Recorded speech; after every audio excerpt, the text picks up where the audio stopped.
রা শব্দ উচ্চারণ করার কারণেই তুমি যদি তাকে এত কৃপা করো, যদি কেউ ধা অর্থাৎ রাধা নিষ্ঠা সহকারে একাগ্র চিত্তে উচ্চারণ করে, তার ভাগ্যে কি প্রাপ্তি হয়। গোবিন্দ সঙ্গে সঙ্গে জানালেন, পশ্চাৎ ইয়ামি শ্রবণ লুভত। দা শব্দ যখন উচ্চারণ করে, আমি তার নিকট থেকে রাধা নামের অহৈতুকী ধ্বনি শ্রবণ করার লোভে যেখানেই থাকি না কেন, আমি সেই ব্যক্তির নিকটে তৎক্ষণাৎ গমন করি। গৌর প্রেমানন্দে জয় শ্রী রাধা রানী কি। বলছেন রা শব্দটি উচ্চারণ করার সঙ্গে সঙ্গে আমি তাকে উত্তম ভক্তি প্রদান করি। আর ধা শব্দ যখন সে উচ্চারণ করে, আমি সেই ব্যক্তির বদন থেকে রাধা নামের অহৈতুকী ধ্বনি শ্রবণ করার লালসায় আমি যেখানেই থাকি না কেন তৎক্ষণাৎ সেই ব্যক্তির নিকটে আমি গমন করি। কেন গমন করি? রাধা নাম শ্রবণের লোভে। গোবিন্দের লোভটা কি? রাধা নাম শ্রবণের লোভ। রাধা নাম শ্রবণের লোভে আমি তৎক্ষণাৎ তার নিকটে গমন করি। ইয়া সেব্বন্তে চ দত্তা মামু পচারাংশ্চ সুরসহ যাবজ্জীবন পর্যন্তং নিত্যং ভক্তা সুসংয়ুতাহ। বলছেন যে ব্যক্তি যাবত জীবন সুরস উপাচার দ্বারা আমার পূজা করে, আমার আরাধনা করে, যাবত জীবন সুরস উপাচার দ্বারা যদি আমার আরাধনা করে, সুরস শব্দের অর্থ কি? সুল। উপাচার শব্দের অর্থ কি? উপাদান। তাহলে ভগবানকে আপনি যে আরাধনা করবেন, ভগবানকে যে আপনি পুজো করবেন, সেখানে শাস্ত্র কিছু নির্দেশ দিয়েছেন। আপনি পঞ্চ উপাচারে তার পুজো করতে পারেন, আপনি 10 উপাচারে তার পুজো করতে পারেন, আপনি দ্বাদশ উপাচারে তার পূজা করতে পারেন, এবং আপনি ষোড়শ উপচারে তার পুজো করতে পারেন। এই শ্লোকটিতে বলা হয়েছে ব্রহ্মবৈবর্ত পুরাণে, কেউ যদি যাবৎ জীবন ষোড়শ উপচারে আমার পূজা করে, কথাগুলো বলছেন কে? ভগবান। আমার পূজা অর্থাৎ গোবিন্দের পূজা। গোবিন্দ বলছেন, কেউ যদি যাবৎ জীবন ষোড়শ উপচারে আমার পূজা করে, তাহলে আমাদের মনে নিশ্চয়ই প্রশ্ন জাগছে, ষোড়শ উপাচার কি কি?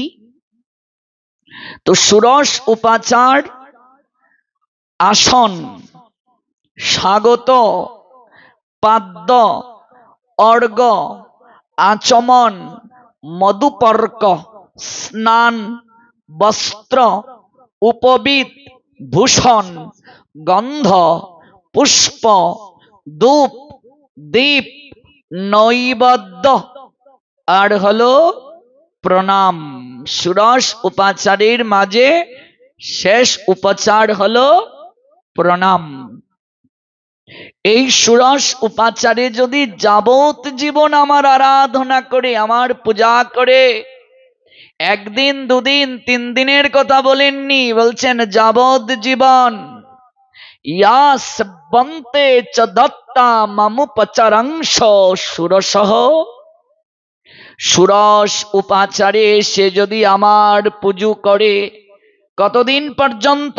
যাবদ জীবন পর্যন্তং, যাবৎ জীবন পর্যন্ত যদি আমার পূজা করে ষোড়শ উপাচারে। পূজাটা কেমন ভাবে? নিত্যং, প্রতিদিন। যে আমি একদিন করলাম আর একদিন করব না এমন নয়। আমাদের তো ভজনে নিয়ম নেই। কার্তিক মাসকে বলি নিয়ম মাস। নিয়মের মাধ্যমে দিন যাপন। সামনেই তো কার্তিক মাস, দামোদর ব্রত, জেনে যান। নিয়ম মাস আমরা মুখে বলি, কিন্তু তার তাৎপর্য অনেকেই জানি না। নিয়ম মাস মানে নিয়মের দ্বারা দিন যাপন। ব্রতের পূর্বে আপনাকে একটি নিয়ম নিতে হবে। নিয়মটা কি? যে আমি অবিষণ্ণ খাবো, এটা একটা নিয়ম হতে পারে। যে না আমি পারবো না, আমি শাকাহার গ্রহণ করব। হ্যাঁ করুন। না আমি পারবো না, কেবল সাত্বিক আহারটাই গ্রহণ করব, মশলা দিয়েই পাবো, এটা নিয়ম। যে আমি ব্রাহ্ম মুহূর্তে স্নান করব, আপনি নিয়ম নিলেন। না আমি 64 মালা হরিনাম করব। না আমি এত পারবো না, 32 মালা করব। না বাবা আমি 16 মালা করব। এবার আপনি যদি 10 দিন ব্রাহ্ম মুহূর্তে স্নান করেন, এরপর একদিনও যদি করতে না পারেন, আপনার নিয়ম ভঙ্গ হয়ে গেছে, আপনি কৃপা পাবেন না। নিয়ম মাস। যে আমি একদিন উঠলাম আরেকদিন উঠতে পারলাম না, তাহলে তো নিয়ম রক্ষা পেল না, নিয়ম তো রক্ষিত হলো না। নিয়ম মাস মানে নিয়মের মাধ্যমে দিন যাপন। আপনি যে নিয়ম নেবেন আপনাকে করতেই হবে। সংকল্প আপনি 16 মালা নিলেন, প্রতিদিন করছেন। অনেকেই আমাদের কাছে প্রশ্ন করে, আচ্ছা একদিন যদি করতে না পারি, এরপর দিন কি একসঙ্গে পূরণ করতে পারবো, অর্থাৎ 32 মালা করে নেব? না, এমন কোনো বিধান নেই। আপনি কি দুদিনের আহার একদিন করে রেখে দিতে পারবেন? নিশ্চয়ই নয়, প্রতিদিনই আহার করতে হবে। হরিনামটাও তো হচ্ছে আত্মার পুষ্টি সাধন, আহার। একসঙ্গে দুদিনের আহার কি করে হয়? নিয়মের মাধ্যমে দিন যাপন। আপনার সংকল্প যদি প্রতিদিন 4 মালা হয়, অর্থাৎ নিয়ম 4 মালা, যে কোনো মূল্যে আপনাকে করতেই হবে। যদি 16 মালা হয়, যে কোনো মূল্যে করতেই হবে, কিছুতেই বাদ দেওয়া যাবে না। তাহলে আপনি নিয়ম থেকে সরে গেলেন, ভঙ্গ হয়ে গেল আপনার ব্রত। দামোদর ব্রতটাও তদ্রূপ। যে আমি একদিন প্রদীপ প্রজ্বলন করতে পারলাম না, তাহলে আপনার নিয়ম রক্ষিত হলো না। এজন্য ব্রতের আগে একটা সংকল্প করতে হয়। পুজোর আগেও দেখবেন সংকল্প করা হয়। পুরোহিত ঠাকুর গৃহকর্তাকে বসিয়ে সংকল্প করান। একেবারে পুজো শেষ, দক্ষিণা দিয়ে তারপর প্রসাদ প্রাপ্তির মাধ্যমে সংকল্প শেষ হয়। সংকল্প একাদশী ব্রতের পূর্বেও করতে হয়। দশমীতে আপনি সংকল্প করবেন কিভাবে আপনি ব্রতটা করবেন। নিয়মের মাধ্যমে দিন যাপন। তাহলে যারা দামোদর ব্রত শুরু করব আমরা, আমাদের একটা সংকল্প নিতে হবে যে আমি এই মাসে কি কি করব। আমরা দেখতে পাই গুণবতী, যিনি দেবশর্মা ব্রাহ্মণের কন্যা ছিলেন, তিনি নিয়ম নিয়েছিলেন যে আমি 1 মাস ব্রাহ্ম মুহূর্তে স্নান করব, আর ভগবান শ্রীহরির চরণে আমি তুলসী প্রদান করব, আমি তাকে কায় মনোবাক্যে সেবা করব। অন্তরে একটা ইচ্ছে ছিল যে আমি তো আমার জীবনে স্বামী সুখ পাইনি, কারণ বিবাহের কিছুদিনের মাঝেই গুণবতীর পতি দেহ রাখেন। স্বাভাবিকভাবে দেহ রাখেননি গো। হৃদয় ভক্তি নামক এক রাক্ষস গুণবতীর পতিকে, যার নাম ছিল চন্দ্র, ওই চন্দ্রকে ভক্ষণ করেছিল। আর গুণবতীর পিতা দেবশর্মা তাকেও বধ করেছিল। দেবশর্মা আরাধনা করতেন সূর্যের। সূর্য আরাধনা করার কারণে তার শরীর সূর্যের ন্যায় উজ্জ্বল ছিল। এতটা কৃপা প্রাপ্ত হয়েছিলেন। মা মরা মেয়ে, সর্বগুণে গুণান্বিতা, তাই নাম গুণবতী। হৃদয়ে একটাই চিন্তা ছিল, কার কাছে পাত্রস্থ করব মেয়েটাকে। ভাবলেন দূরে যদি কোথাও বিয়ে দেই, আমি কি করে থাকবো, আমার তো আর কেউ নেই, একটাই কেবল মেয়ে। তাই আমার শিষ্যের মাঝে এরকম যোগ্য কাউকে দেখে যদি মেয়েটাকে সমর্পণ করতে পারি, তাহলে মেয়েটাকে আমার কাছেই রাখতে পারবো।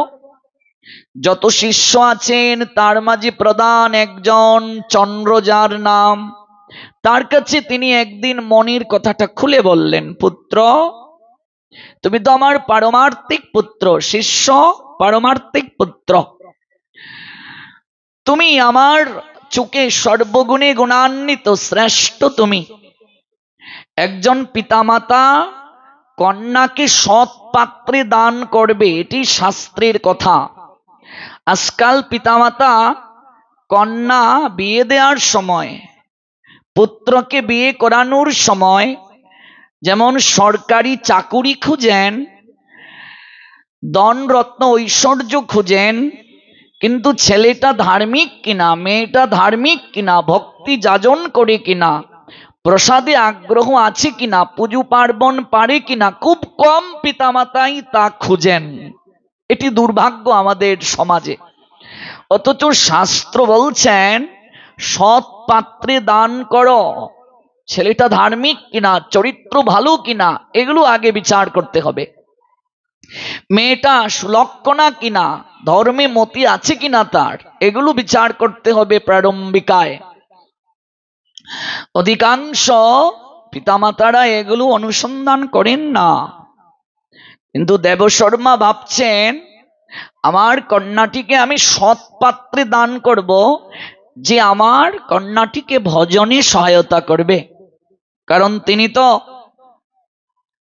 হরির প্রতি নিষ্ঠা পরায়ণা, কে তাকে সহায়তা করবে, এরকম পতি প্রয়োজন।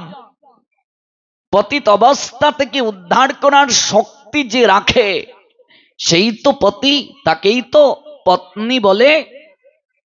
পতি এবং পত্নী তাকেই বলা হয় যে উভয়কেই পতিত অবস্থা থেকে উদ্ধার করার শক্তি রাখে।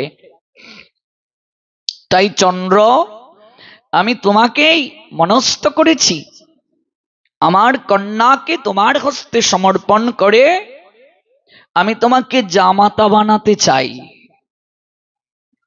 এটি তো পরম সৌভাগ্য। চন্দ্র মনে মনে বলছে,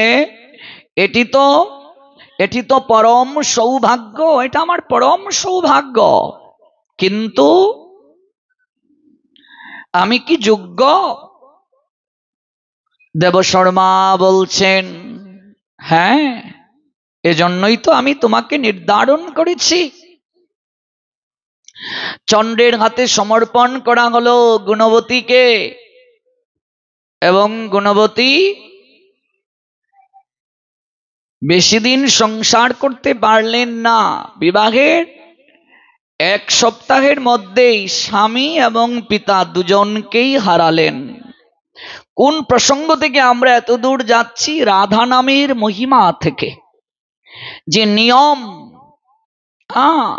নিয়মের মাধ্যমে ব্রত সম্পাদন, যে যাবত জীবন কেউ যদি আমার আরাধনা করে, গোবিন্দ বলছেন আরাধনাটা কেমন? নিত্য আরাধনা, মানে প্রতিদিন নিয়মের মাধ্যমে। নিয়ম শব্দটা কতটা গুরুত্বপূর্ণ এটি বোঝানোর জন্য আমরা এই লীলাটা নিয়েছি। এটার মাধ্যমে আমরা দামোদর ব্রতটারও একটা বিশেষ আমরা মহিমা শ্রবণ করে ফেলবো। অতঃপর আমরা আবার রাধারানীর মহিমায় চলে আসব ব্রহ্মবৈবর্ত পুরাণে, যেহেতু আজ তার আবির্ভাব তিথি। মনোযোগ দিয়ে শ্রবণ করুন, ধৈর্য হারালে হবে না। হৃদয় ভক্ষী নামক এক রাক্ষস যজ্ঞের কাষ্ঠ কুড়াতে তারা গিয়েছিলেন, ভক্ষণ করেছে তাদেরকে। গুণবতী পিতা এবং পতি উভয়ের সৎকার্য করলেন। আমার এই জীবনের আর কি মূল্য থাকতে পারে, ভেঙ্গে পড়েছিলেন তিনি। আর তখনই একজন সাধুর সাহচর্যে তার চৈতন্য এলো। তিনি তাকে এই কার্তিক মাসে ব্রত করার কথা বললেন, নিয়ম দিয়ে গেলেন যে তুমি প্রতিদিন ব্রাহ্ম মুহূর্তে স্নান করবে। 1 মাস, একদিনও যদি তুমি নিয়ম ভঙ্গ করো ব্রতের সম্পূর্ণ কৃপা পাবে না। ভগবান শ্রীহরিকেই তুমি পতি রূপে গ্রহণ করো। এই জগতে জগৎপতি হলেন গোবিন্দ, আর আমরা যাদেরকে পতি রূপে গ্রহণ করি তারা আমাদেরকে ওই জগৎপতির কাছে নিয়ে যাবে, তারা হলো মধ্যস্থকারী। অথচ আমরা জগৎপতিকে ভুলে যাকে পেলাম অনিত্যপতি তাকে আমরা গ্রহণ করছি। হে গুণবতী, তুমি জগৎপতি, তাকেই তুমি পতি রূপে গ্রহণ করে সেবা করো। 29 দিন তিনি নিয়ম পালন করলেন, স্নান করলেন ব্রাহ্ম মুহূর্তে। পীড়িত হয়ে গেলেন তিনি, অসুস্থ হয়ে গেলেন। আর মাত্র 1 দিন আছে বাকি ব্রত সম্পাদন করার। উঠতে পারছেন না তিনি, কি করে স্নান করতে যাবেন? নয়ন দিয়ে অশ্রু ঝরে পড়ছে। তাহলে কি আমার ব্রত নষ্ট হয়ে যাবে? আমি কি যে সংকল্প করে শুরু করেছিলাম তা পালন করতে পারবো না? বহু কষ্টে শরীর কাঁপছে তার, কাঁপতে কাঁপতে তিনি স্নান করতে গেলেন।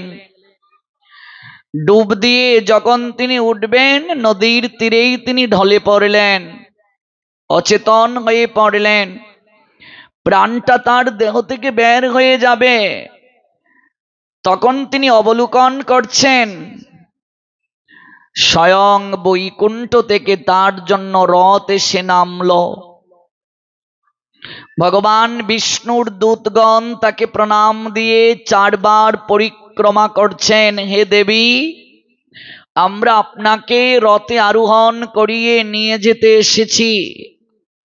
প্রণাম দিয়ে পরিক্রমা করছেন। এই কার্তিক মাসে স্নান করার কারণে এই জড় দেহ আপনাকে আর ধারণ করে থাকার প্রয়োজন নেই। দিব্য দেহ ধারণ করে আপনি আমাদের সঙ্গে বৈকুণ্ঠে যাবেন। দেখুন, স্নানের মহিমা প্রসঙ্গে এসে গেছে, একটু জেনে যাই। কার্তিক মাসে স্নানের মহিমা দেখুন। দিব্য দেহ ধারণ করে বৈকুণ্ঠে আপনাকে নিয়ে যেতে এসেছি। 4 বার পরিক্রমা করলেন, পরিক্রমা করে রথে আরোহণ করিয়ে নিয়ে যাবেন। আর তখন প্রভু সেই গুণবতীকে বলেছিলেন যে তুমি আমাকে যাই নিবেদন করেছিলে পতি রূপে, তাই তোমার ইচ্ছে পূরণ হবে। ওই গুণবতী এলেন দাপরে দ্বারকা লীলায় সত্যবামা রূপে। সত্যবামা রূপে লীলায় পুষ্টি সাধন করলেন। প্রভুর প্রধান মহিষীদের মাঝে একজন হলেন। কোন প্রসঙ্গ থেকে আমরা এত দূর গেলাম? নিয়ম।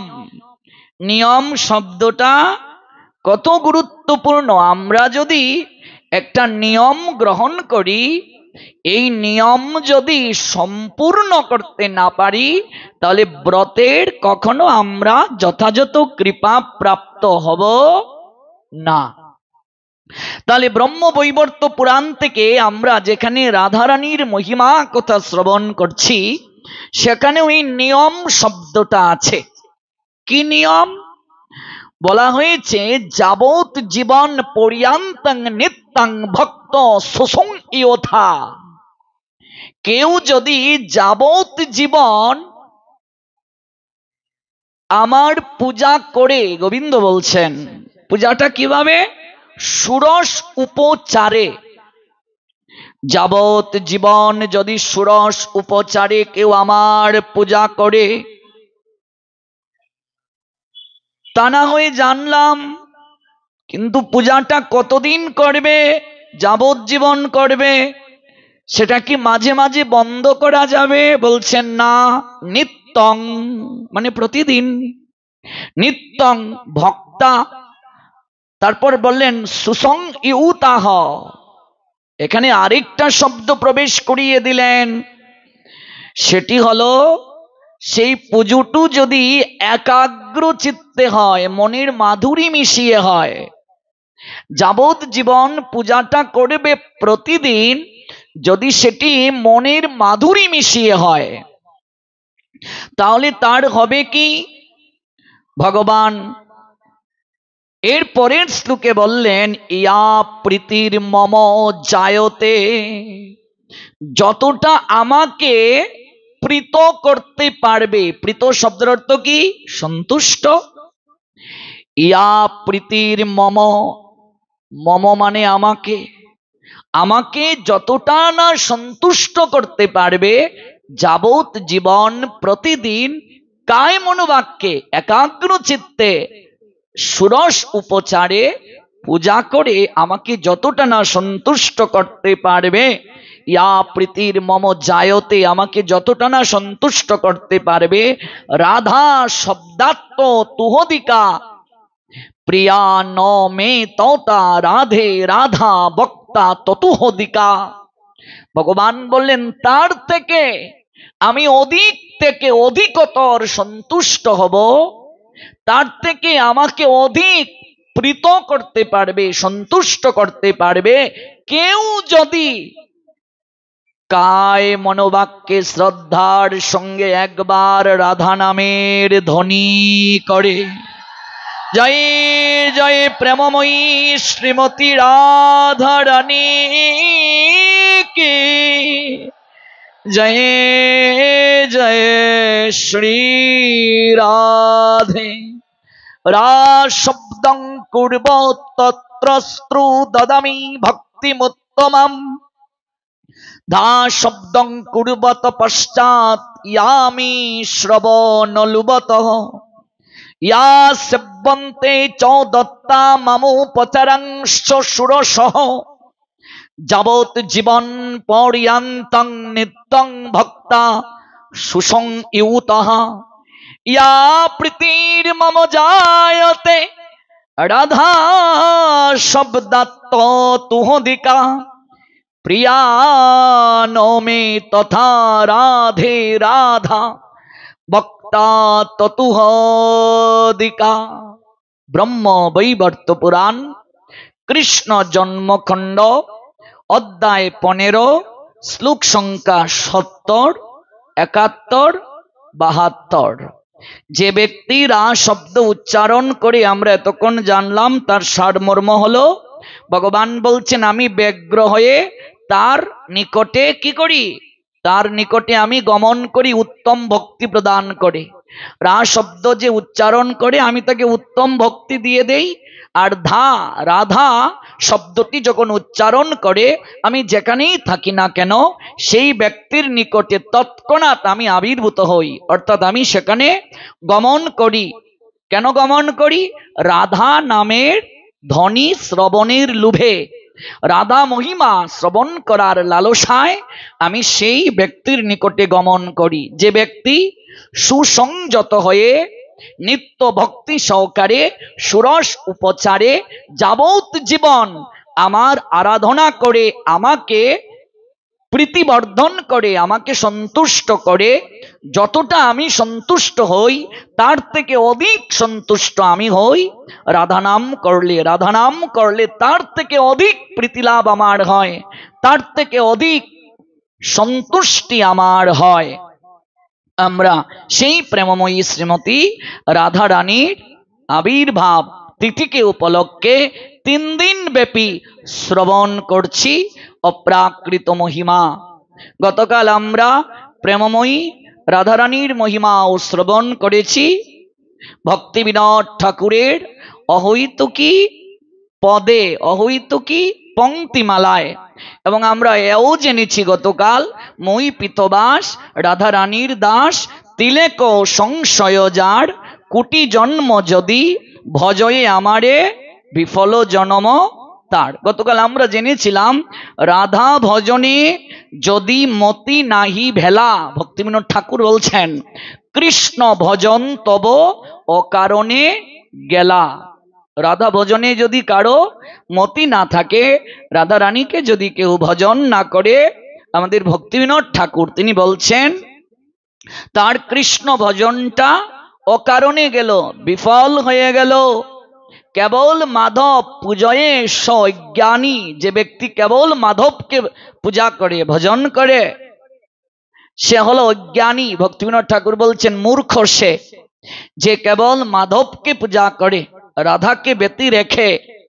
রাধা অনাদর করই অভিমানী, সে অভিমানী দাম্ভিক। মোর ভক্ত নাহি ভজে আমা ভজে মাত্র, সেই দাম্ভিক কবু নহে মোর প্রসাদেরই পাত্র। যে আমার ভক্ত আরাধনা করে না, আমাকে আরাধনা করে, সে অহংকারী, সে দাম্ভিক, সে কখনো আমার কৃপা প্রাপ্ত হতে পারে না। মহাজন জানালেন আমারই ভজিবার যার আছে অবিলাস, সে ভজুক আমার মঙ্গল প্রিয় দাস। আমাকে যে ভজন করার চিত্তে ইচ্ছে পোষণ করে, প্রারম্ভিকায় তাকে ভজন করুক যে আমার মঙ্গল প্রিয় দাস। তাহলে গুরু বৈষ্ণবকে পাশ কাটিয়ে যেমন ভগবানকে ভজন করা যায় না, ভগবানের নিকটেও যাওয়া যায় না। আর রাধারানী হলেন গুরু, গুরুতত্ত্বের পরম আধার, গোবিন্দেরও গুরু, প্রেমের গুরু। তাকে ব্যতি রেখে কেউ যদি গোবিন্দ আরাধনা করে, কেবল গোবিন্দ আরাধনা করে, সে অভিমানী, অহংকারী, সে অজ্ঞানী, সে কোনোদিন কৃষ্ণ কৃপা প্রাপ্ত হবে না। রাধিকা দাসী যদি হয় অভিমান, শীঘ্রই মিলই তব গোকুল কান। ব্রজবিহারীর অহৈতুকী কৃপা আপনা থেকেই প্রাপ্তি হবে। কেউ যদি রাধা দাস্য অভিমান করে, ভজনের সর্বশ্রেষ্ঠ প্রক্রিয়াটাই হলো রাধা দাস্য। মনে রাখবে, রাধারানীর কিঙ্করী হওয়া, রাধা দাস্য হওয়া, রাধা আনুগত্যে ভজন, এটি হলো ভজনের সর্বশ্রেষ্ঠ ধাপ। যারা বৈদিক ভক্তির পর্যায়ে আছে, ধীরে ধীরে আমাদের বৈদিক ভক্তির স্তর থেকে তো উপরে যেতে হবে, রাগানুগা স্তরে যেতে হবে। এটা হলো ভজনের ঊর্ধ্ব স্তরের কথা। এমনকি ব্রহ্মা শিব নারদ শ্রুতি নারায়ণী রাধিকা পদ রজ পূজয়ে মানি। ভক্তিবিনোদ ঠাকুর বলছেন ব্রহ্মা শিব নারদ শ্রুতি যারা যারা আছেন, যত দেব দেবী, সবাই প্রেমময়ী রাধা রানীরই চরণ রজ প্রাপ্তির আকাঙ্ক্ষী। এমনকি উমা রমা সত্তা শচী চন্দ্রা রুক্ষিণী রাধা অবতার সবে আমনায় বাণী। ভক্তিবিনোদ ঠাকুর বলছেন তারা রাধারানীরই অবতার, রাধারানীরই শক্তি স্বরূপিণী তারা। হেন রাধা পরিচর্যা যা করো ধন, ভক্তি বিনোদ তার মাগয়ে চরণ। ভক্তিবিনোদ ঠাকুর বলছেন হেন রাধার পরিচর্যা যারা করে, হেন রাধা চরণে যারা আত্মনিবেদন করে, ভক্তিবিনোদ ঠাকুর বলছেন আমি প্রতি জন্মে জন্মে তার চরণ ভিক্ষা করি, চরণ রেণু প্রার্থনা করি। কেন? তার কারণ হলো রাধিকা চরণ রেণু ভূষণ করিয়া তনু, অনায়াসে পাবে গিরিধারী। গিরিধারীর চরণ অনায়াসেই পাবে। রাধিকা চরণাশ্রয় যে করে সে মহাশয়, তারে মই যাও বলিহারি। জয় জয় রাধা নাম বৃন্দাবন যার ধাম, কৃষ্ণ সুখ বিলাসের নিধি। হেন রাধা গুণগান না শুনিল মুর কান, বঞ্চিত করিল মুরে বিধি। তার ভক্ত সঙ্গে সদা রসলীলা প্রেম কথা, যে করে সে পায় ঘনশ্যাম। ইহাতে বিমুখ যেই তার কবু সিদ্ধি নাই, নাহি যেন শুনি তার নাম। ভক্তিবিনোদ ঠাকুরের পদ এগুলো। কৃষ্ণ নাম গানে বাই রাধিকা চরণ পাই, রাধা নাম গানে কৃষ্ণচন্দ্র, সংক্ষেপে কহিনু কথা, গুছাও মনের ব্যথা, দুঃখময় অন্য কথা দ্বন্দ্ব। ভক্তিবিনোদ ঠাকুর বলছেন আমি সংক্ষেপে এই মহিমা বললাম। মহিমাটা কি বলছেন? রাধিকা চরণ রেণু ভূষণ করিয়া তনু, অনায়াসে পাবে গিরিধারী। যদি কেউ রাধারানীর চরণকে আশ্রয় করতে পারে, রাধারানীর চরণ রেণু দ্বারা যদি এই তনুকে ভূষিত করতে পারে, অনায়াসে পাবে গিরিধারী। গতকাল বলেছিলাম, নিশ্চয়ই আপনাদের মনে আছে, যে গোশালা থেকে যদি গাভীকে রাখাল মাঠে নিয়ে যেতে চায়, কোনো কারণে গোমাতা যদি যেতে না চায়, বাছুরটাকে যদি কুলে করে গোশালা থেকে নিয়ে যায়, তাহলে সেই গাভী কি করবে? পিছনে পিছনে যেতে শুরু করবে। বাছুর নিয়ে গেছেন, গোমাতা থাকবে? ভক্তিবিনোদ ঠাকুর বললেন অনায়াসে পাবে গিরিধারী, পরিশ্রম করার প্রয়োজন নেই। যদি কেউ রাধিকা চরণ রেণু ভূষণ করিয়া তনু, অনায়াসে পাবে গিরিধারী। এমনকি রাধাজি কুণ্ড শুধু এই বিশ্ব ব্রহ্মাণ্ড নয়, অনন্ত কোটি বিশ্ব ব্রহ্মাণ্ডের মাঝে যত কুণ্ড রয়েছে তন্মধ্যে শ্রেষ্ঠ কি? রাধা কুণ্ড। রাধা কুণ্ডটা কেমন বলছেন? চিন্তামণিময় রাধা কুণ্ড তট, তাতে কুঞ্জ শত শত।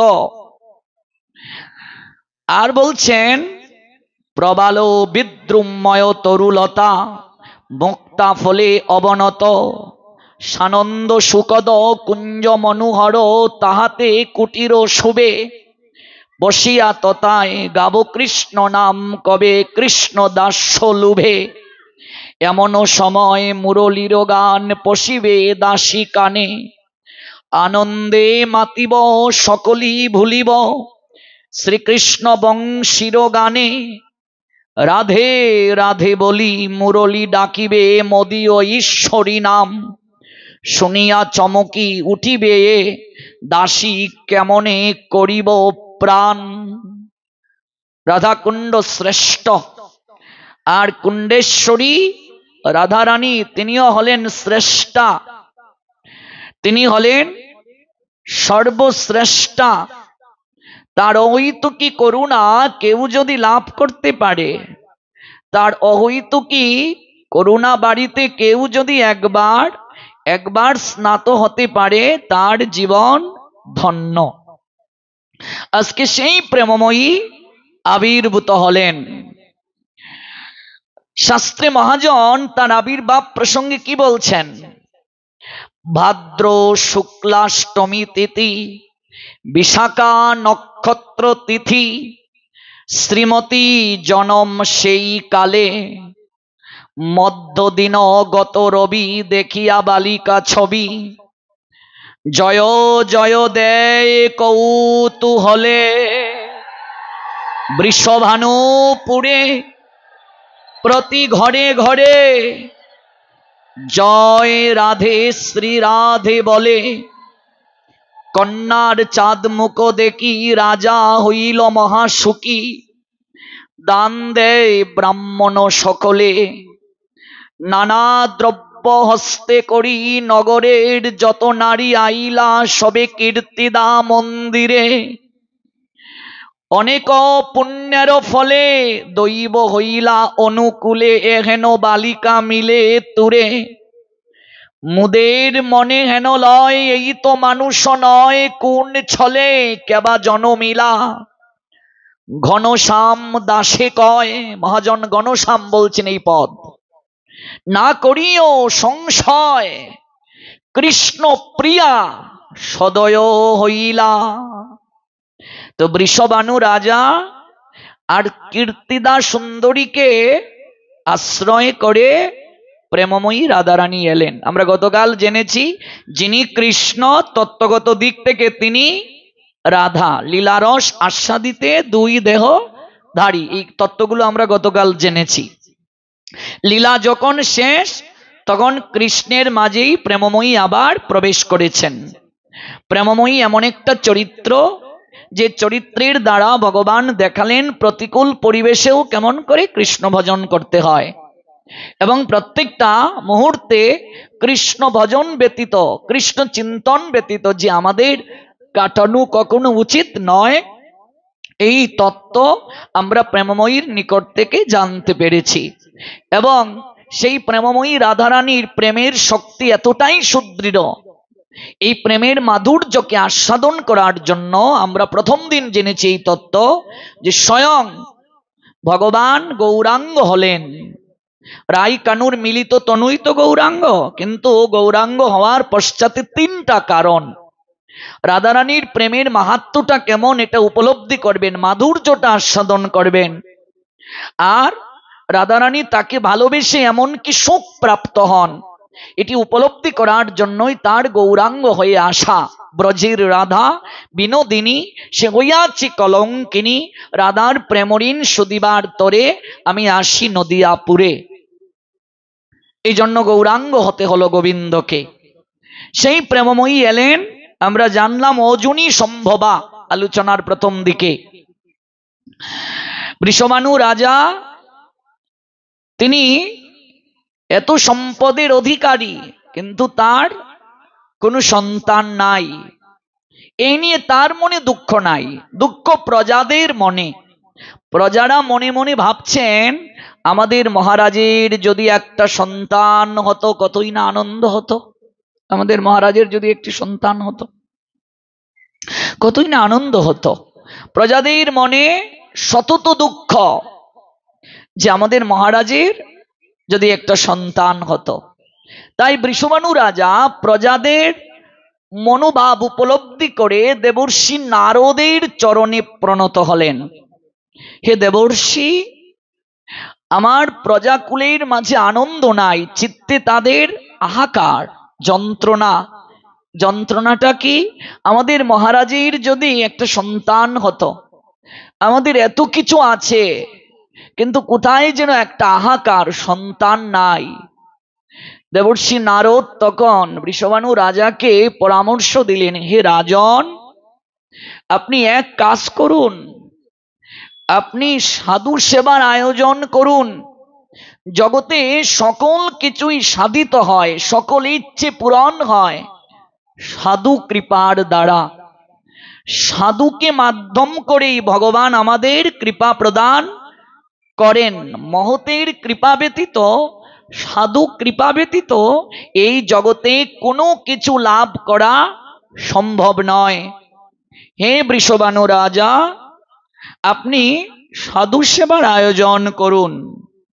এবার আপনি যে সাধু সেবার আয়োজন করবেন, তাদের নিমন্ত্রণ করতে যাবেন, এই রাজকীয় পোশাক পরে নয়। সাধুর নিকটে যেতে গেলে সাধুর বসন পরিধান করে যেতে হয়। এই রাজকীয় বসন পরিধান করে গেলে অভিমান থাকবে, অহংকার থাকবে। বসনেরও একটা অভিমান আছে। গতকাল আমরা জেনেছিলাম যে আমি যে শাড়িটা পরে বিবাহের মণ্ডপে যাব, নিশ্চয়ই সেই শাড়িটা পরে ভাগবত পাঠের আসরে যাব না। গায়ে হলুদের মঞ্চে আমি যে পাঞ্জাবিটা পরব, এই পাঞ্জাবিটা পরে নিশ্চয়ই ভাগবতের আসরে যাব না। গতকাল আমরা প্রসঙ্গে জেনেছিলাম যে ক্লাবে যে গানটা বাজে, সেই গানটা যদি পূজার মণ্ডপে বাজে, তাহলে আমরা মানুষ হিসেবে কখনো মানবিক যে গুণাবলীর অধিকারী, সেই জায়গায় আর থাকতে আমরা পারিনি। আমাদের অবস্থানটা নিম্নমুখী হয়ে গেছে, বিকৃত হয়ে গেছে আমাদের চেতনা। তাই হে রাজন, সাধুর নিকটে সাধু বসন পরিধান করে আপনি যাবেন। গলবস্ত্র পরিধান করে, ধুতি পরিধান করে যাবেন। করজোড়ে তাদেরকে আপনি নিজে নিমন্ত্রণ করবেন। সাধু সেবা চাকর দ্বারা হয় না, ভাড়াটিয়া দ্বারা হয় না। গুরু বৈষ্ণবের সেবা, ভগবানের সেবা। আজকাল আমরা কলিযুগে সবাই বৈষ্ণব সেবা দিচ্ছি আর বলছি বৈষ্ণব সেবা খুব প্রয়োজন, জীবে দয়া নামে রুচি বৈষ্ণব সেবন, ইহা হতে ধর্ম আর নাহি সনাতন। তো বৈষ্ণব সেবা খুবই প্রয়োজন। তো বৈষ্ণব সেবাটা আমরা কিভাবে দিচ্ছি? বৈষ্ণব আমার গৃহে যাচ্ছেন, তিনি রান্না বান্না করছেন, ভোগ লাগাচ্ছেন, তারপর তিনি আমাদের সবাইকে প্রসাদ বিতরণ করছেন। তাহলে আমি বৈষ্ণব সেবা দিচ্ছি না বৈষ্ণব এসে আমার সেবা করছেন? বৈষ্ণব আমার গৃহে গিয়ে রান্না বান্না করছেন, তারপর সার্ভিসটাও আমাদেরকে তিনিই করছেন। তাহলে বৈষ্ণব সেবা আমি করছি না বৈষ্ণব এসে আমার সেবা করছেন? তাহলে এটা বৈষ্ণব সেবা কি করে হলো? যেদিন আমি সেই যোগ্যতা অর্জন করতে পারবো, নিজে রান্না করে ভোগ নিবেদন করে গুরু বৈষ্ণব ভগবানকে অর্পণ করার যোগ্যতা আমার হবে, আহার শুদ্ধ যেদিন আমার হবে, গুরু বৈষ্ণব ভগবানের সেবা করার যোগ্যতা যেদিন হবে, সেদিনই আমার প্রকৃত বৈষ্ণব সেবা হবে। আমার এই দেহ গুরু বৈষ্ণব ভগবানের সেবায় লাগলো না, তিনি এসে রান্না বান্না করছেন, সার্ভিসটাও তিনি আমাকে করছেন, তাহলে তিনি তো এসে আমার সেবা করছেন, আমি কি করে তার সেবা করলাম? যেমন আহার তেমন মন, যেমন মন তেমন বুদ্ধি, যেমন বুদ্ধি তেমন স্থিতি, যেমন স্থিতি তেমন লয়, যেমন লয় তেমন প্রাপ্তি। আমি যেমন আহার গ্রহণ করব আমার মনটাও তেমন হবে। আমার মন যেমন বুদ্ধিও তেমন, বুদ্ধি যেরকম স্থিতি সেরকম, স্থিতি যেরকম লয় সেরকম, লয় যেরকম প্রাপ্তি সেরকম। আগুনে যদি কেউ প্লাস্টিক দেয় গন্ধটা কেমন হবে গো?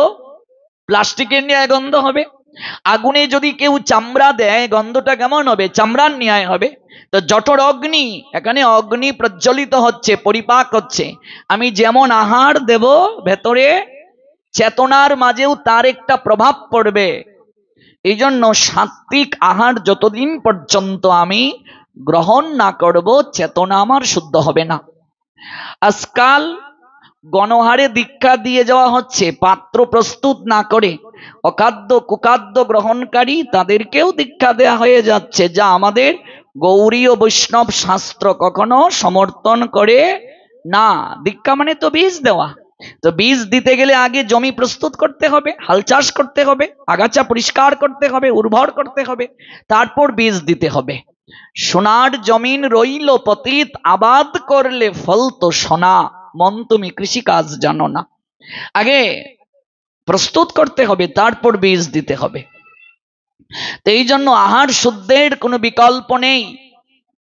আহার শুদ্ধ যখন আমার হবে, ভোগ নিবেদনের যখন আমি অধিকারী হব, তখনই আমি আপন মমতে সেবা করতে পারবো। হে বৃষভানু রাজা, শুনো, তুমি চাকর যদি পাঠাও সাধু নিমন্ত্রণের জন্য, সেটি কখনো সাধুদের প্রতি যথার্থ সম্মান পোষণ হবে না। তাই তুমি রাজা হয়েছো তাতে কি, তোমাকে নিজে যেতে হবে। আর কিভাবে যাবে? রাজকীয় বসন পরিধান করে নয়। এই যে রাজার বেশ, এই রাজার বেশ পরিধান করে তুমি যদি যাও, সেটি শোভনীয় হবে না। তোমাকে যেতে হবে কাঙ্গালের বেশ পরিধান করে। প্রকৃত সাধু বিষয়ীকে কখনো দর্শন করেন না, বিষয়ীর অন্ন গ্রহণ করেন না। প্রকৃত সাধু কখনো রাজবেশ দর্শন করতে চান না। কাজে সাধুর নিকটে সাধুর বেশ ধারণ করে যেতে হবে, নারদ বলছেন বৃষভানু রাজাকে।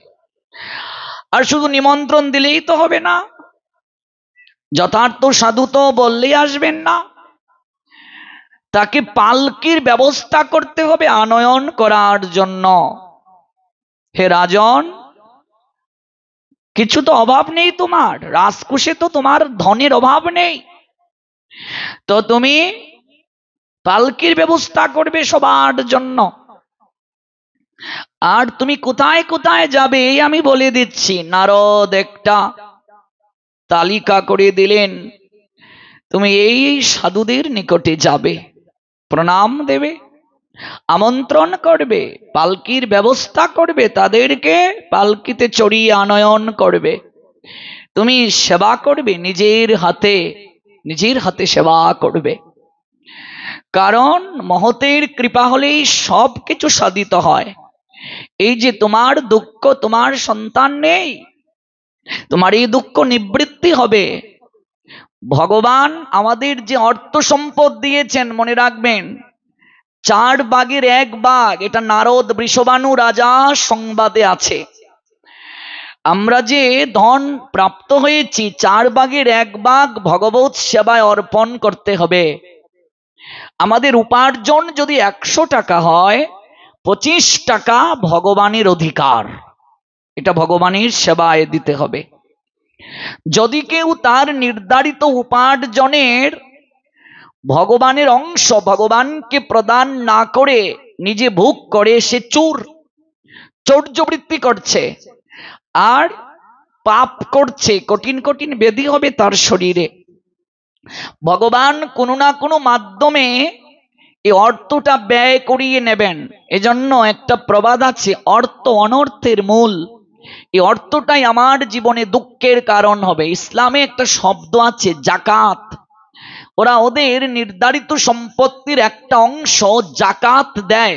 আমাদের শাস্ত্রেও আছে আপনার সম্পত্তির একটা অংশ, আপনার উপার্জনের একটা অংশ ভগবানের জন্য আপনাকে দিতে হবে, নতুবা আপনাকে শেষের দিনে বিচারের কাঠগড়ায় দাঁড়াতে হবে।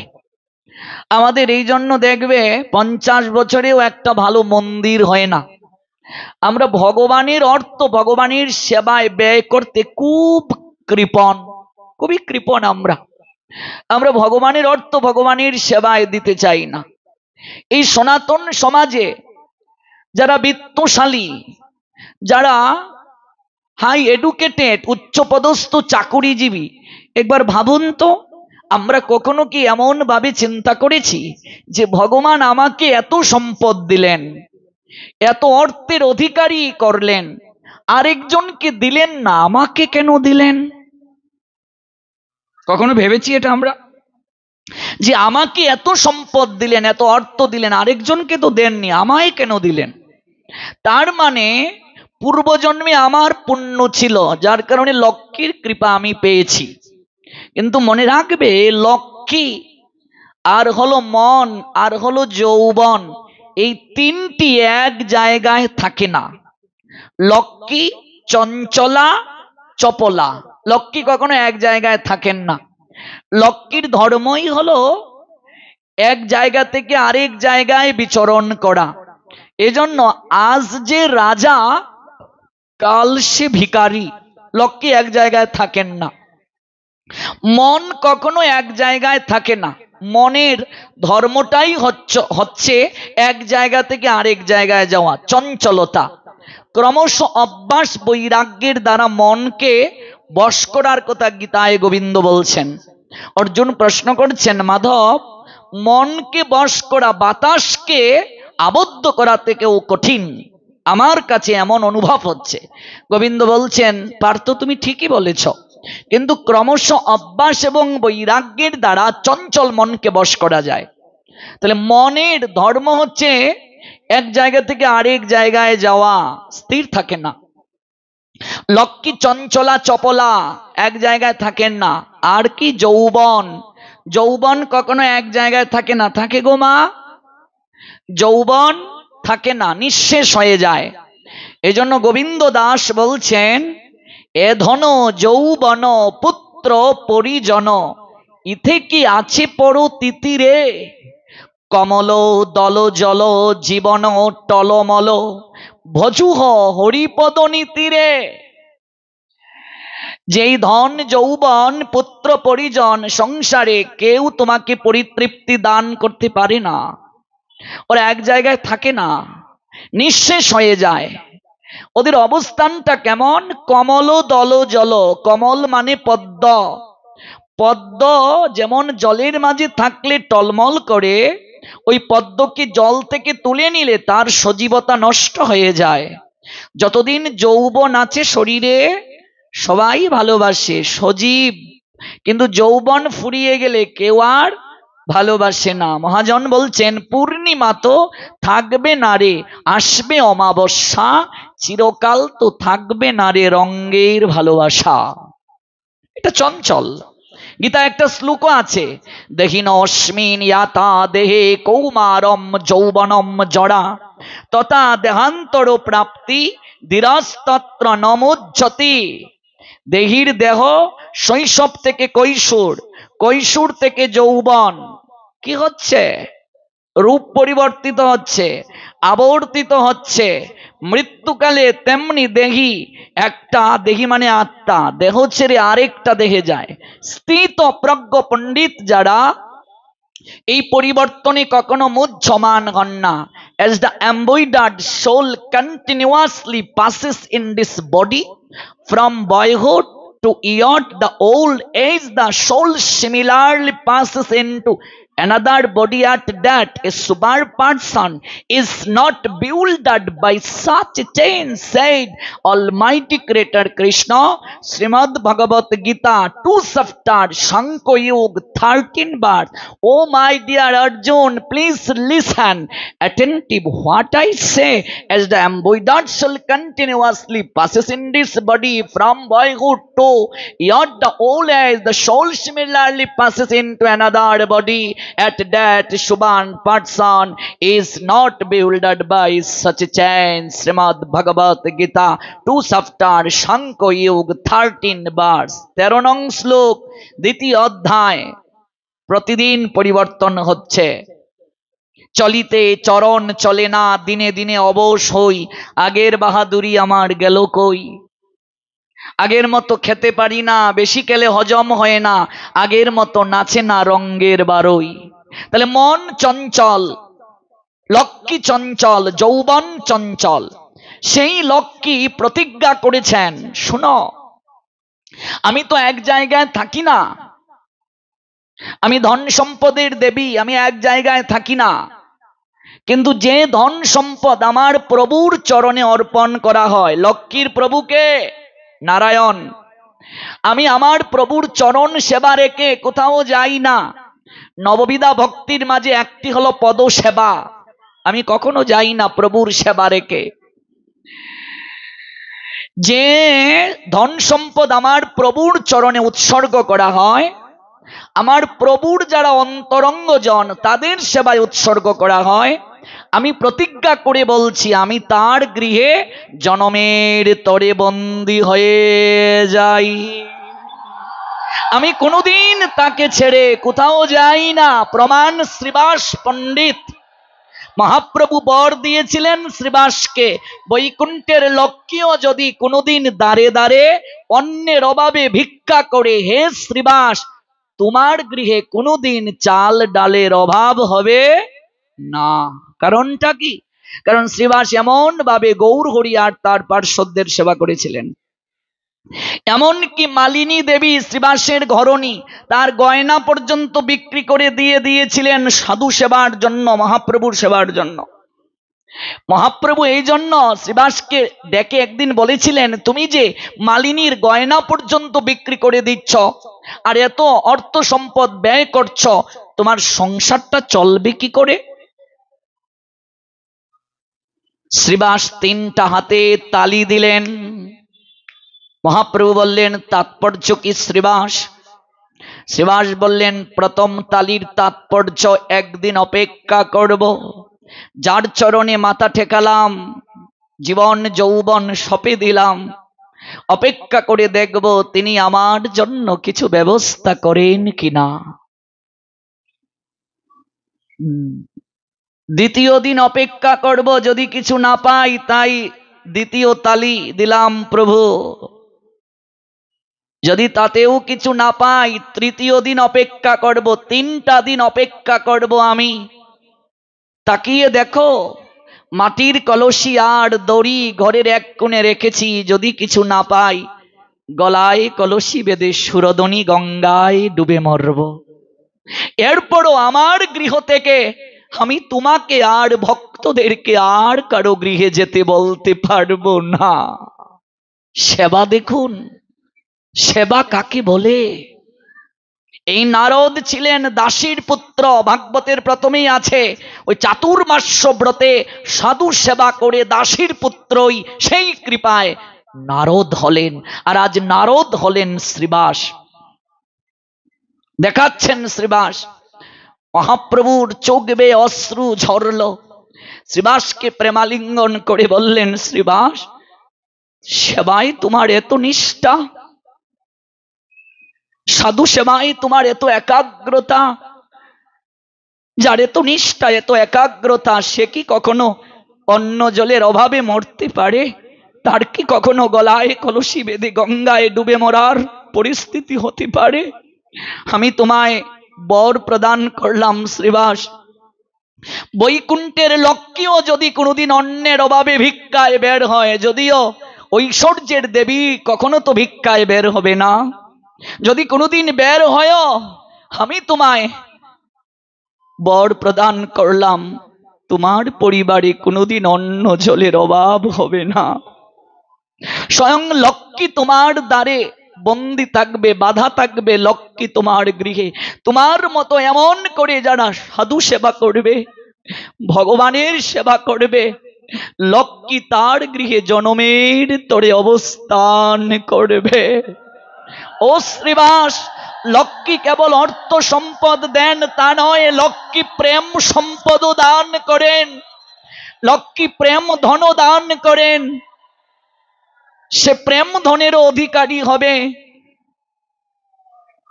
এই জগতে তার মতো দরিদ্র কে আছে যে কৃষ্ণ প্রেম ধন প্রাপ্ত হলো না? শ্রীবাসকে কৃপা করলেন, তার পুরো পরিবারকে আত্মসাৎ করলেন, এমনকি তার ঘরের কাজের মেয়েটাকে পর্যন্ত মহাপ্রভু চরণে ঠাঁই দিয়ে দিলেন। সবাইকে কৃপা করলেন। দাসীটা, যার নাম দুঃখী, শ্রীবাসের গৃহে দুঃখী এসে প্রণাম দিয়ে প্রভুকে বলছে, প্রভু, সবাইকে তুমি কৃপা করলে, প্রভু গো, তুমি নদিয়া বিহারী নবদ্বীপ চন্দ্র লোকে জানে, সবাই তোমায় কতটা জানতে পেরেছে আমি জানি না, আমি জানতে চাইও না, কিন্তু আমি জেনেছি তুমি শুধু নবদ্বীপ চন্দ্র নদিয়া বিহারী শচীসুত গৌরাঙ্গ সুন্দরী নয়, কত জন্মের সৌভাগ্যের কারণে আমি শ্রীবাসের মতো পরম বৈষ্ণবের গৃহে আমি দাসী হওয়ার সৌভাগ্য পেয়েছি। আজ আমি এই জায়গায় থাকার কারণে আমি জানতে পেরেছি তুমি শুধু নবদ্বীপ চন্দ্র গৌরাঙ্গ সুন্দর নয়, প্রভু গো, আমি জানতে পেরেছি তুমি ভবের ঘাটের মাঝি পরম দয়াল শ্রীহরি। আমার কাছে তুমি নিজেকে আর লুকিও না, লুকাতে পারবে না, তুমি আমার কাছে ধরা পড়ে গেছ। সবাইকে সব দিলে, আমার কি হবে গতি? আমি যে বড় দুঃখী, শৈশবে মা বাবা মারা গিয়েছে, কত সৌভাগ্যের কারণে শ্রীবাস গৃহে আশ্রয় পেলাম, প্রভু আমার কি গতি হবে? সবাইকে সব দিলে, আমায় কিছু ভিক্ষা দিয়ে যাও। আঁচলটা পেতে দুঃখী সেদিন গৌরহরির সম্মুখে দাঁড়িয়েছিল। শ্রীমান মহাপ্রভু, আমার প্রাণের ঠাকুর গোরা, সেদিন দুঃখীর দিকে তাকিয়ে বলেছিলেন, দুঃখী, এই জগতে দুঃখী তো সে যার চিত্তে কৃষ্ণ প্রেম নাই, যার চিত্তে ভক্তি নাই। কে বলে তোমায় দুঃখী? যে কৃষ্ণ বলে নয়নে নীরে ভাসতে পারে, কৃষ্ণ উচ্চারণ করার সঙ্গে সঙ্গে যার নয়ন অশ্রুতে ভরে যায়, সে তো দুঃখী হতে পারে না। তার মতো পরম সুখী জগতে আর কে আছে?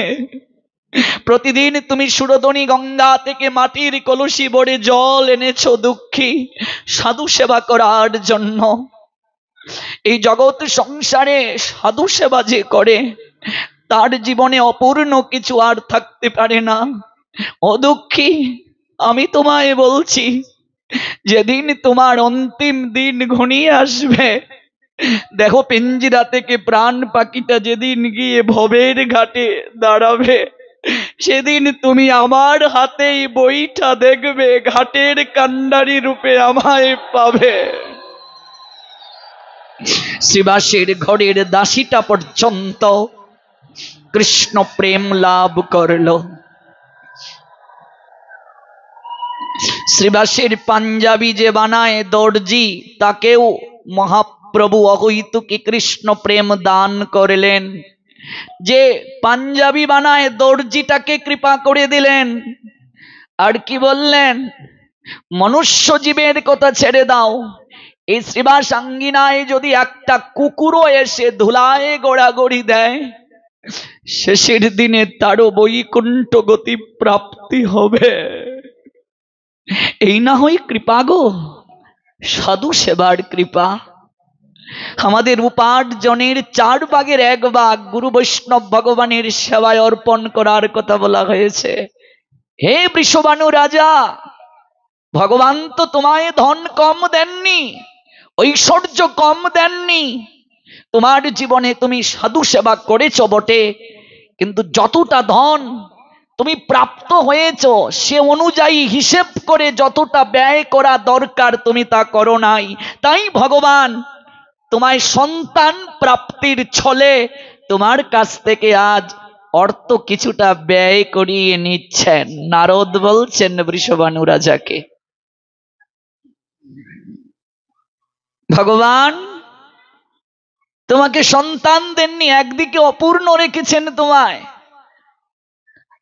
মহতের কৃপা দ্বারা সব হয়। তুমি সাধু সেবার আয়োজন করো, প্রকৃত সাধুর সেবা করলেই তোমার ইচ্ছে পূরণ হবে। এই আমি তোমাকে বলে দিলাম, এই সাধুর নিকটে তুমি যাবে। রাজকীয় বসনে নয় বৃষবাণু, গলবস্ত্র শুভ্র বসন।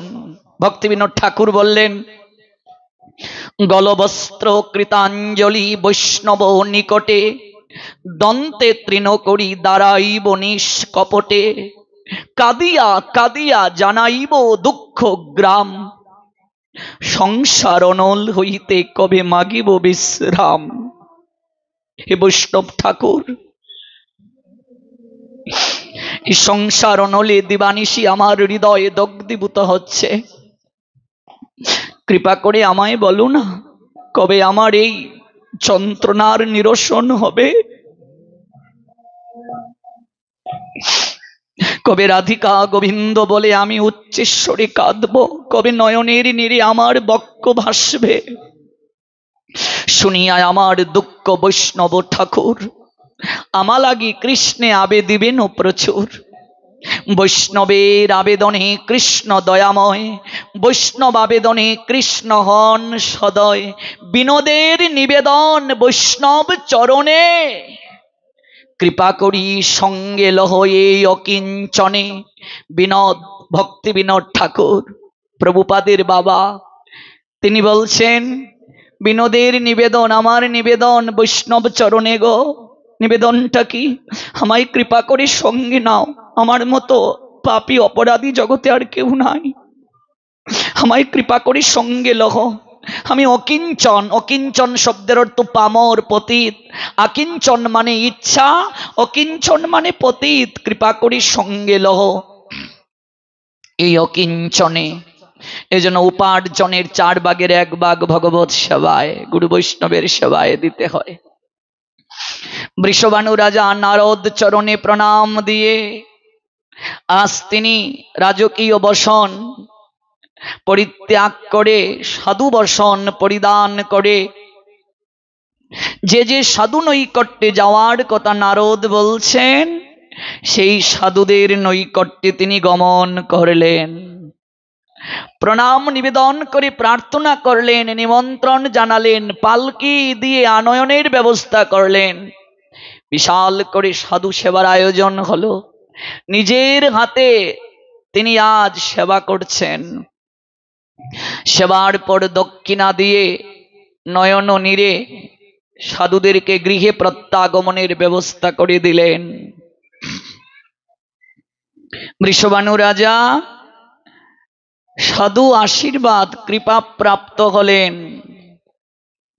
পরদিনে তিনি যমুনায় যখন স্নান করতে গেলেন, ভাদ্র মাসের শুক্লা অষ্টমী তিথি, বিশাখা নক্ষত্র, মধ্যাহ্নকালীন সময়, তখনই যমুনায় পদ্ম পাতার মাঝে স্নান করতে গিয়ে দেখলেন এক অপূর্ব সুন্দরী কন্যা, যার গায়ের বরণ কাঁচা সোনার মতো।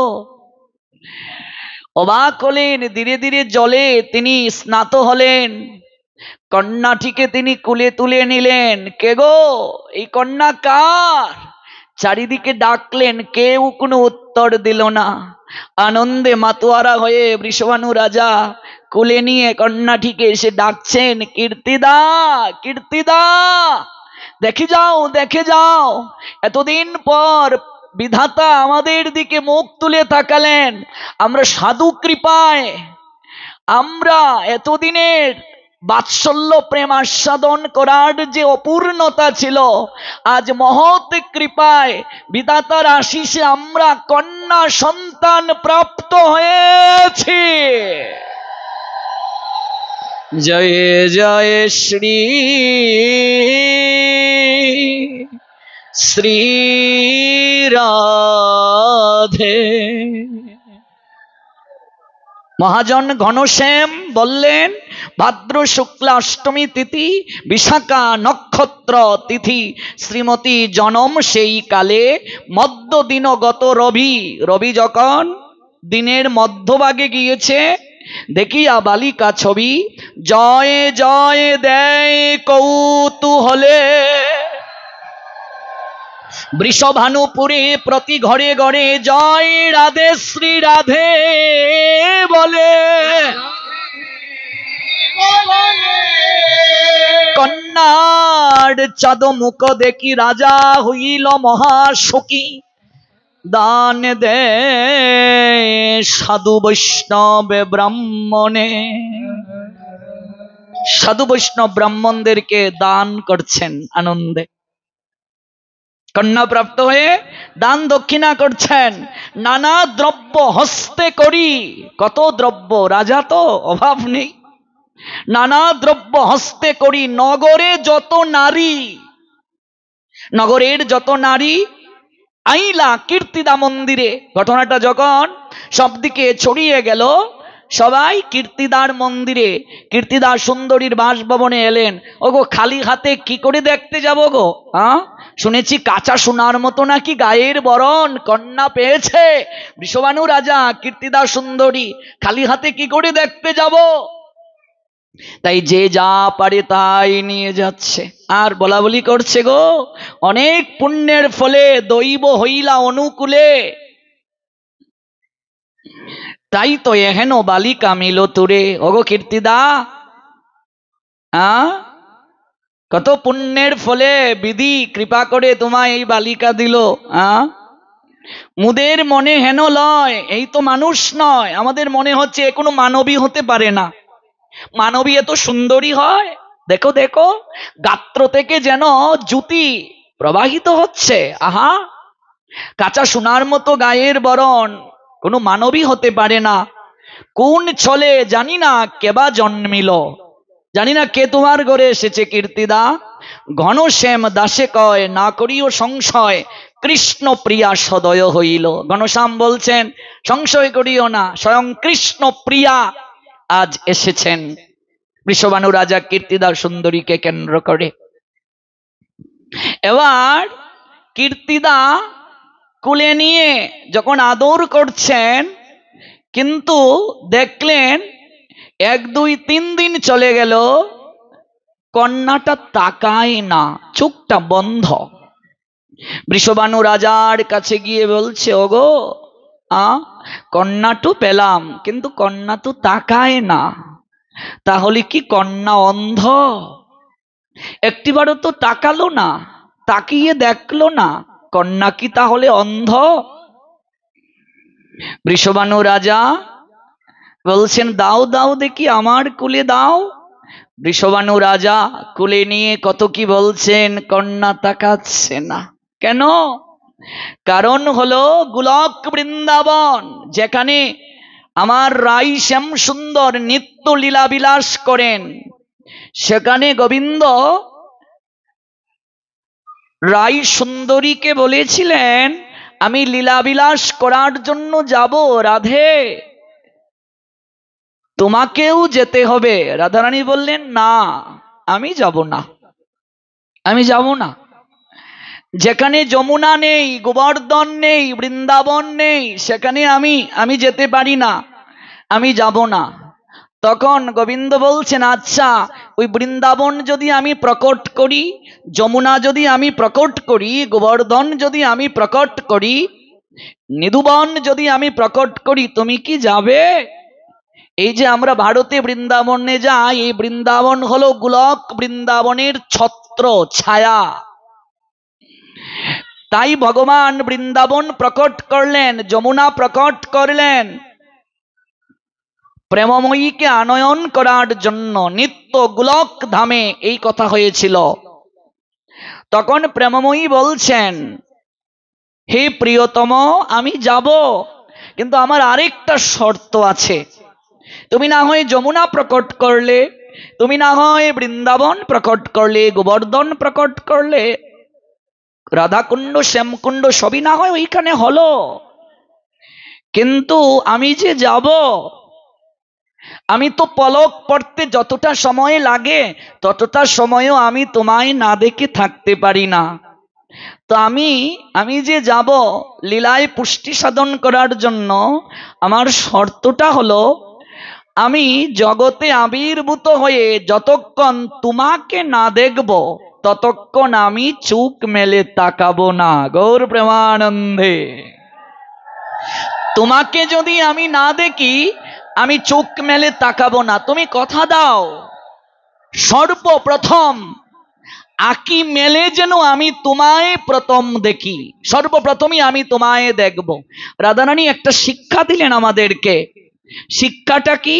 ঘুম থেকে উঠে সর্বপ্রথম আমাদের ভগবান দর্শন করতে হবে, এটা হচ্ছে প্রথম শিক্ষা। আমরা কি করি? আগে বাথরুম টয়লেটে দৌড়, ঘুম থেকে উঠেই না, আগে ভগবান দর্শন করতে হবে। আবার অনেকের এখন তো স্মার্ট মোবাইল, মোবাইলের সামনে গার্লফ্রেন্ডের ছবি, বয়ফ্রেন্ডের ছবি, ছেলের ছবি, মেয়ের ছবি, বউকে দেখে যারা না দেখে থাকতে পারে না, বউ পাগলা যারা, তাদের বউয়ের ছবি, জামাই পাগলা যারা, তাদের জামাইয়ের ছবি।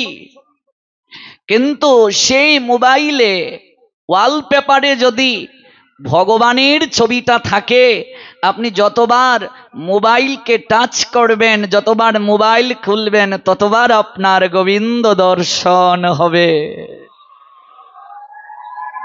আজকে অনেকেই হয়তো লজ্জা পেয়ে গিয়ে বাড়িতে পরিবর্তন করতে পারে, আর যাদের লজ্জা নেই তারা বলছে এই কথাই এক কানে ঢুকালাম আর এক কানে বের করবো। হ্যাঁ, তো অনিত্য জনকে আমরা সামনে রাখি সব সময় দেখার জন্য।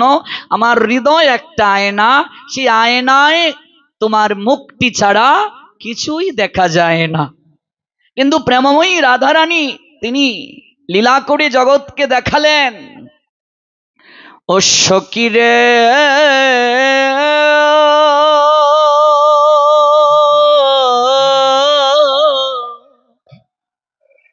কি করিব সখী,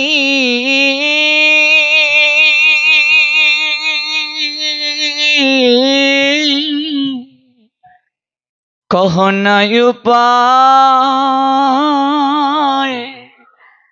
কেমন করে পরাণী। সখী রে,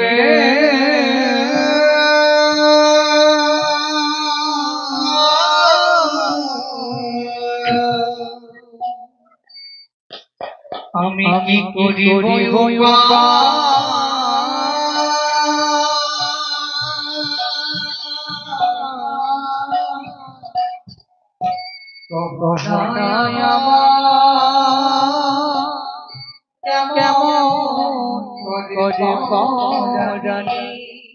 সখী রে, এক তিল প্রিয়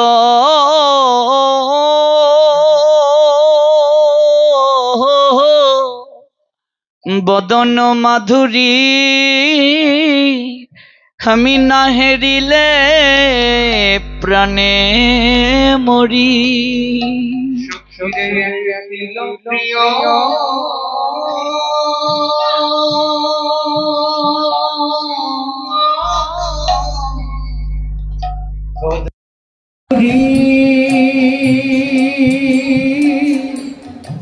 নাহেরিলে প্রাণ যা সখিরে দেহের মাঝে প্রাণ থাকে না রে সখির দেহের মাঝে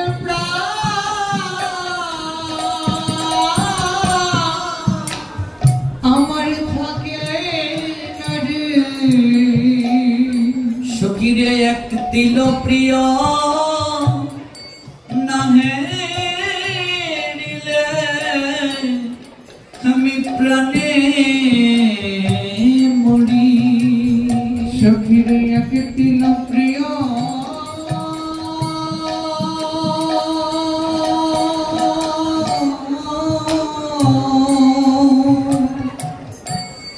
আমি তাহে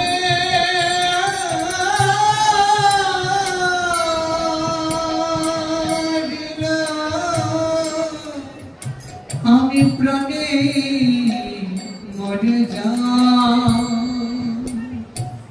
সখিরে কি দিয়া বান্ধিল পরানো আমার ভাবিয়া কিছু নাহি কিছু নাহি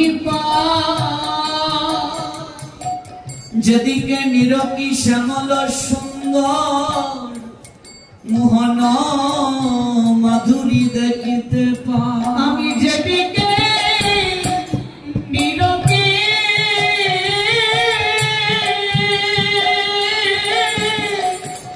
সখির শ্যামল সুন্দর ওই মোহন মাধুরী দেখিতে পা আমি শ্যামে ছাড়া কিছু দেখি না রে আমি শ্যামে ছাড়া কিছু দেখি না রে আমি শ্যামে ছাড়া কিছু দেখি না রে শ্যামে ছাড়া কিছু যেদিকে নিরকি শ্যামল সুন্দর শ্যাম ছাড়া কিছু দেখি না রে আমি যেদিকে নিরকি ওই শ্যামল সুন্দর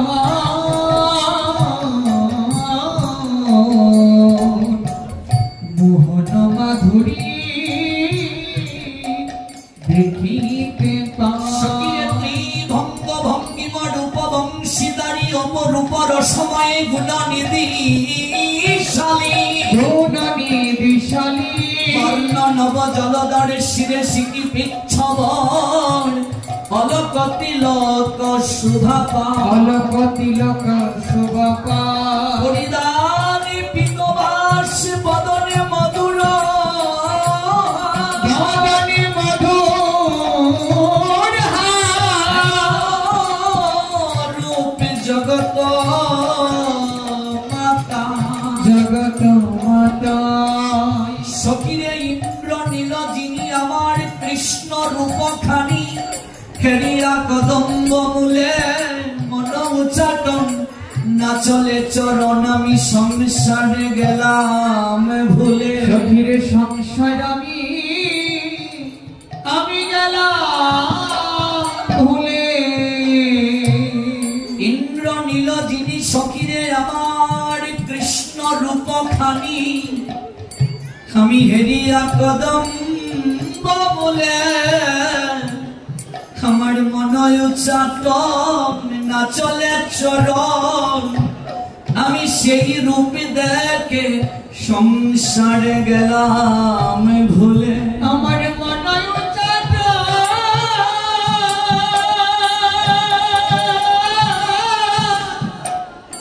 না চলে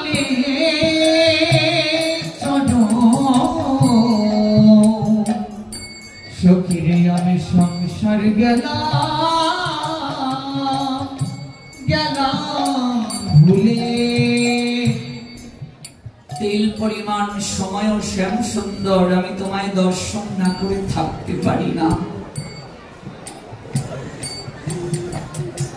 আমি তোমার লীলায় পুষ্টি সাধন করতে যাব শ্যাম সুন্দর, কিন্তু আমি অন্ধ হয়ে যাব। চোখটা খুলে যেন আমি তোমায় প্রথম দর্শন করতে পারি। মহাজন কি বললেন? সখীরে জন্ম সফল তার কৃষ্ণ দর্শন সখীর জন্ম সফল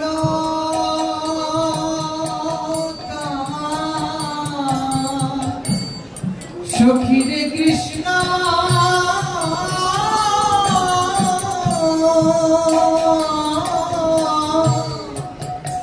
কৃষ্ণ দর্শন সখীরে ভাগ্যে হই আছে সখীরে ভাগ্য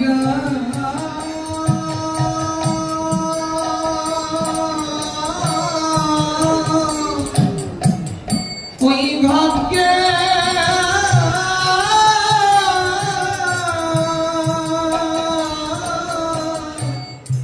হয়েছে পলক পড়তে যতটা সময় লাগে ততটা সময় কৃষ্ণ দর্শন ব্যতীত থাকতে পারেন না প্রেমময়ী।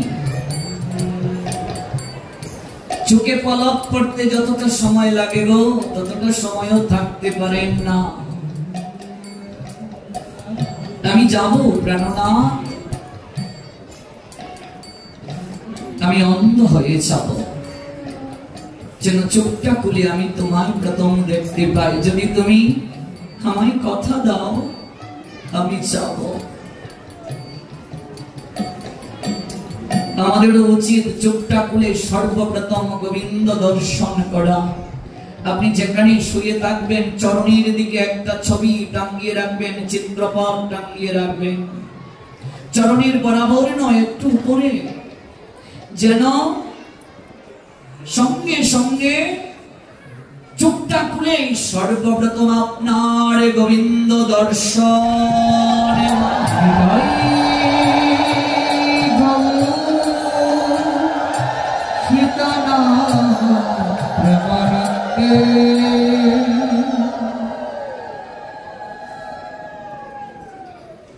রাধারানীর চোখটা বন্ধ। যদুনন্দন দাস মহাজন তিনি পদ লিখলেন, রাধিকা কীর্তিদার কোলে আছেন সুতিয়া, না চাহেন কারু পানে আছেন নয়ন মুদিয়া। কারো দিকে তাকাচ্ছেন না,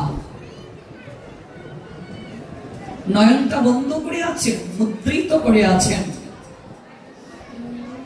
বালিকার মুখার বিন্দু করি নিরীক্ষণ, ওগো রানী তোর কন্যা নামিলে নয়ন। তাহাদের কীর্তিদা কত যতন করিল, তথাপি বালিকা নয়ন নাহিক মেলিল।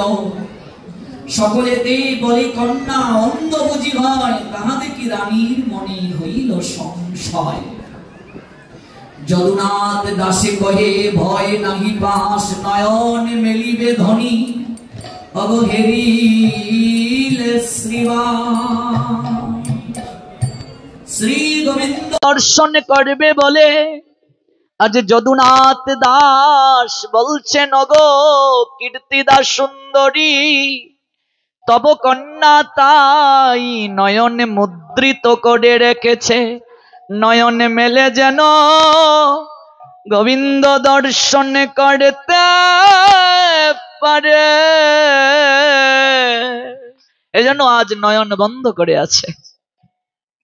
বৃষভানু রাজা কাঁদতে কাঁদতে নারদের নিকটে আবার গমন করলেন। দেবর্ষি আপনি আমায় কৃপা করলেন, সাধু সেবা করলাম, বিধি কৃপা করে কন্যা দিলেন, কিন্তু কন্যা যে অন্ধ, তাকায় না। আমার ধর্মপত্নী কীর্তিদার নয়ন জলে বক্ষ ভেসে গেছে, তার একটিবারও কন্যা নয়ন মেলে তাকালো না। নারদের তো আর বুঝার বাকি নেই, প্রেমময়ী অপেক্ষা করছেন তার প্রাণনাথ দর্শনের জন্য। তিনি দর্শন না করে তো আঁকি মেলে তাকাবেন না। নারদ বলছেন, হে রাজন, হে বৃষভানু, তুমি আবার সাধু সেবার আয়োজন করো, আবার সাধু সেবার আয়োজন করো। দেখুন, ভগবান কৃপা করেন কার মাধ্যমে? সাধুর মাধ্যমে। এবার যখন তুমি সাধু সেবার আয়োজন করবে, অবশ্যই তুমি নন্দ মহারাজ আর নন্দ মহারানীকে নিমন্ত্রণটা দেবে। পালকি পাঠাবে তাদেরকে আনয়ন করতে।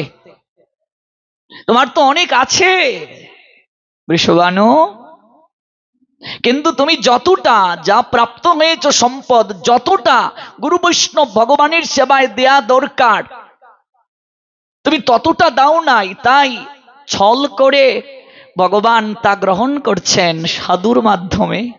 যাও। বৃষভানু রাজার নন্দ মহারানীকে নিমন্ত্রণ পাঠানো হলো, আর সাধুদেরকে আমন্ত্রণ করা হলো সম্মানের সঙ্গে। পালকি পাঠানো হলো। নন্দ মহারাজ আর নন্দ মহারানীর সঙ্গে যশোদার কুল আলো করে গোপাল এলেন আজ কীর্তিদা ভবনে। নিতাই গো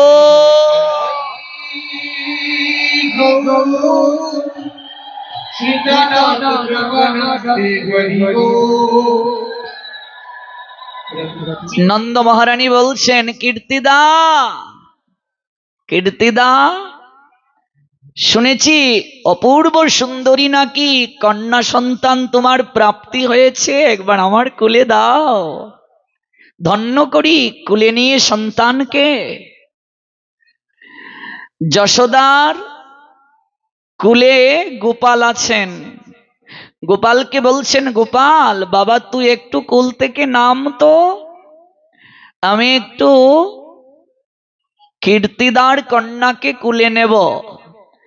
কোন মা যখন নিজের সন্তানকে কুল থেকে নামিয়ে আর কাউকে কুলে নেয়, তখন সেই সন্তানটার অভিমান হয় কি না? গোপালকে যখন কুল থেকে নামিয়ে রাধারানীকে যশোদা কুলে নেবেন, গোপালের বড় অভিমান হলো।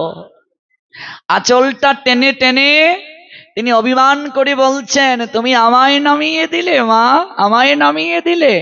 এই জগৎ সংসারে মনে মনে বলছেন, আমাকে যে নামিয়ে দেয় তার জীবনে কিচ্ছু প্রাপ্তি হয় না, আমায় তুমি নামিয়ে দিলে।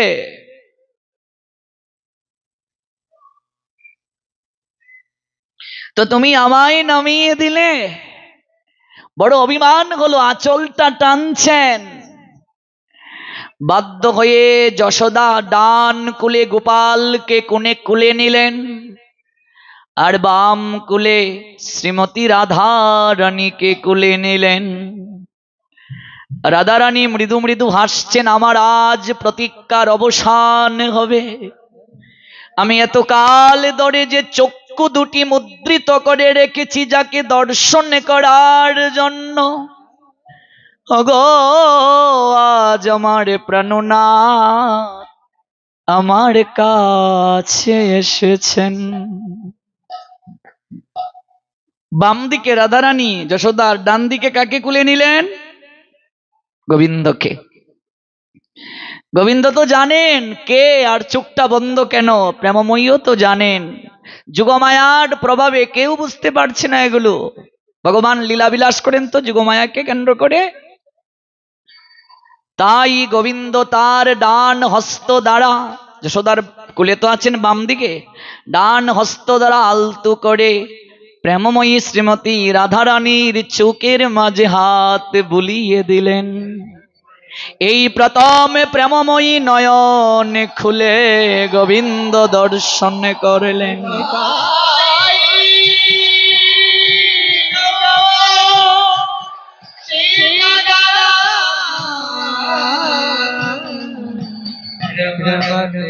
হরি।